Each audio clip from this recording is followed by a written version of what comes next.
While there are numerous different KPIs we recommend measuring in e-commerce, to us at RetentionX, by far the most important KPI is going to be customer lifetime value.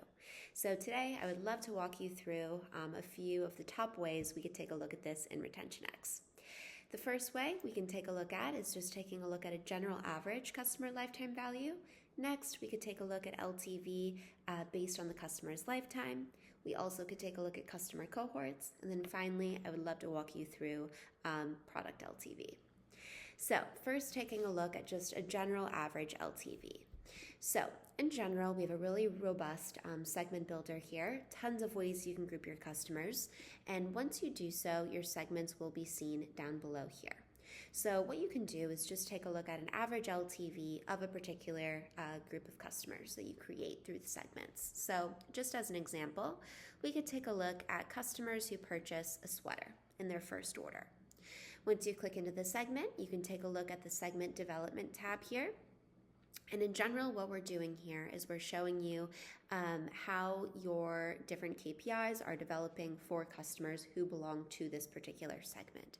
So if we wanted to take a look at LTV, for example, this would show us that of customers who belong to this particular segment today, on average, their LTV is $929.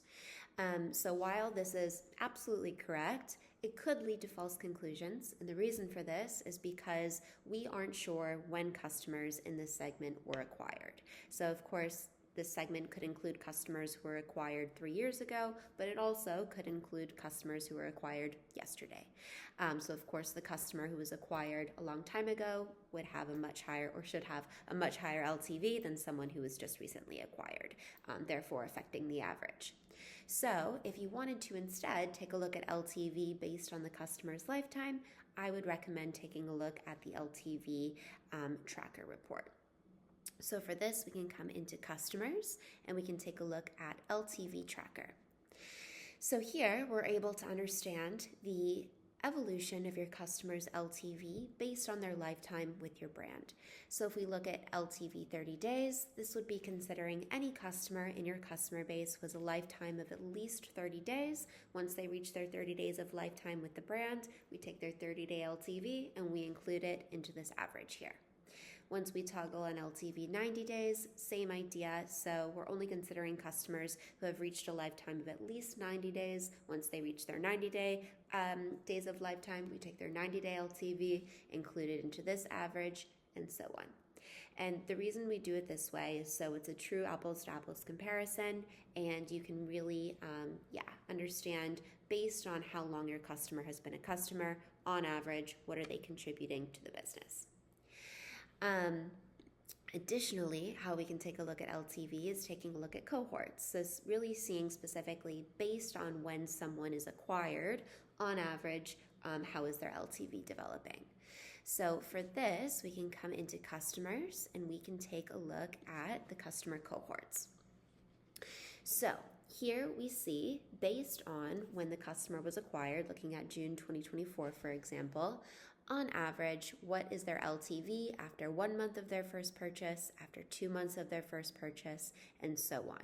So specifically here, we're taking a look at acquisition time period, and then of those customers that were acquired in a given date range, June, for example, we can see on average how this is developing month after month. So this is another way we can view this.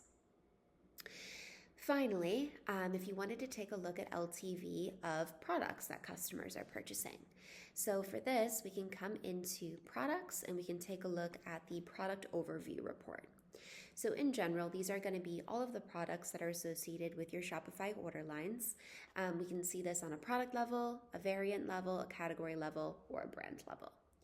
But the first thing I would recommend doing here is actually coming over to the customers column and just sorting this from high to low, just to be sure we're looking at a substantial sample size here so that it's an insightful analysis. Next, what we can do is we could take a look at, of the customers that are buying these specific products, we could take a look at LTV of new customers, which would show us the average current LTV of a customer who bought a particular product specifically in their first order. And you can always hover over the little information icon here and see exactly what the calculation is. Next, we have LTV 1 year of new customers. So similar, but a bit more specific. So we're still looking at customers who are buying a particular product in their first order, but specifically looking at that first year of them being a customer. And then finally, we have LTV of all customers, which is just a bit more broad. So specifically looking at the average current LTV of a customer who bought a particular product at any point in their journey. Could have been order 1, could have been order 5. But in general, based on what you're trying to achieve, what you're trying to understand, these 3 different KPIs here are super interesting and a really great way to pinpoint which products are highly associated with this high LTV that we want to see and these quality customers that we want to see. But all in all, in RetentionX, there are tons of ways you could take a look at LTV, but these are just some top ways.